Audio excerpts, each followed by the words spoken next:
Hello, friends. Today's topic is your coworkers. Where should we begin? Let's rant. 4 ways to engage with difficult coworkers. If you have coworkers that get under your skin, that say and do things that make your day just a bit harder, here's how you can show up as your best self regardless of what they say or do. Assume good intentions. Assume that they want the best possible outcome as well. Give them the benefit of the doubt.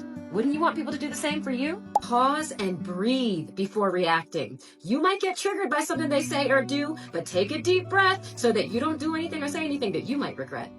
Ensure that they feel heard. We all want to feel heard. So this is your opportunity to practice the golden rule of treat people the way they want to be treated. Listen to what they have to say, then repeat it back to them so that they know they've been heard. Try to understand where they're coming from, and then share your perspective. Set boundaries. Sometimes people will just create a toxic environment and there's nothing you can do about it. So focus on what you can control. Think about how can you prioritize your own well-being and self-care and do that. Here's something that I get asked a lot. How can you effectively communicate with the strong personalities or the assholes in the office, right, without losing your cool? Before I get into my tips, like a little background, okay? Before starting my own company, I managed law firms for a living. So all I did day in and day out was go back and forth with attorneys or lawyers that basically think that they're right all the time, and they're not. But this helped me, right, develop my communication skills. Not to mention, I also majored in communications in college, but knowing how to keep your cool in this type of work environment is a skill. And it's a skill that has to be developed. So I don't want you to get discouraged if you don't know how, right? Because let's face it, there are people in your office that get off by making your workday difficult, okay? And we don't like these people, but they're there, okay? So here are a few tips, okay? When you are dealing with strong personalities, you must actively listen to what they have to say. Don't just be sitting there waiting to respond, right? You need to actively listen, okay? You need to be staying engaged. Do a head nod. You need to maintain eye contact and ask clarifying questions if you don't get what they are saying.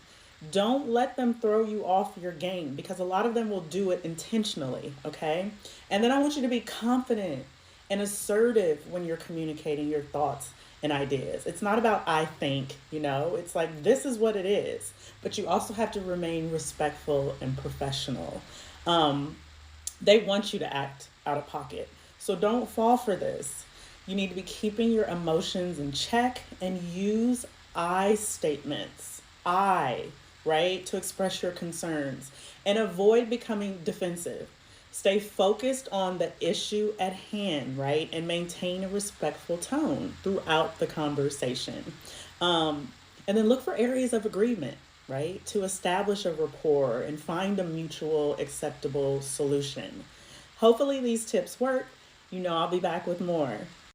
I got too comfortable. I wasn't standing on my P's and Q's, and I needed to be. Just because I'm no longer in a toxic work environment doesn't mean that bad things aren't gonna happen. Let me explain. If you're new here, my name's Aaliyah, and I'm a survivor of not one but 2 toxic work environments. And now that I'm in a healthier work environment, I'm trying to get rid of the old habits that I accumulated from surviving in a corporate space that was toxic, while also learning how to navigate a corporate space that's just like normal, but still bottom line corporate, if you know what I mean.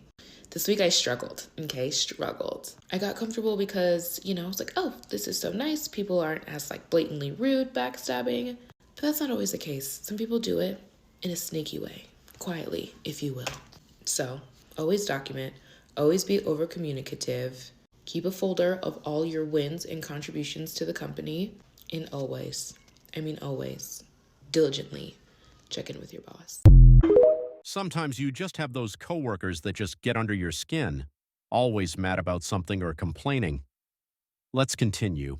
Tired of dealing with a difficult coworker? Look, I get it. It's not easy, but effective communication can make a world of difference. Here are some tips that can help you out. Hi, I'm Janine, and I help people level up their careers with proven strategies for emotionally intelligent communication. First and foremost, don't let your emotions get the best of you. Try to remain calm so you can communicate in a clear and effective fashion. Next up, try to see things from their perspective. I know that's really hard, but doing so will help you find common ground so you can find solutions that work for both of you. And finally, be specific about the issue. Don't make sweeping generalizations or accusations. Stick to the facts when you're describing specific actions or problems. This will help you stay on track and avoid making the situation worse. My answer to this will always and forever be head on. There are two things in the workplace that I do not recommend you tolerate, especially from someone who has absolutely no authority to terminate and or promote you. Coworkers are your peers, and therefore you should feel confident in addressing them. Now, you do have to watch out for mobbing, but because you are not a rookie, you are going to do something very important when you approach a coworker about a microaggression and or racism. The first thing you're going to do is confront them in person, but you're going to have a witness present. You're going to make sure that you're not the only one telling them that this made you uncomfortable. You're going to have someone there. It can be a bystander walking by. You just need someone else to be privy in earshot of this conversation in case they try to say they never said it and or you did something crazy to them. Next, you're going to make sure that you follow up on that in writing. You're going to say, I just want to follow up on our conversation and let you know how uncomfortable you made me with X, Y, and Z. Now, you're not going to copy HR. You're not going to copy your manager. You're not going to do any of that. But what you are going to do by sending that email is send them a subtle yet direct, I'm keeping track of your behavior and I'm not afraid. Right now, I'm on the edge, but don't push me. When coworkers are ganging together to make somebody feel like they are not good enough, it is almost always embedded in some sort of threat. They are threatened by you in some way. Maybe you're younger, maybe you seem a little bit more outgoing, maybe you seem a little bit more experienced in the field, whatever it can be, it is almost always rooted in a threat. And people don't like people who refuse to assimilate. So if they're a gossipy culture and you don't want to gossip, they feel intimidated and annoyed by that, and they will do everything in their power to make you leave the environment, up to and including flat out racism.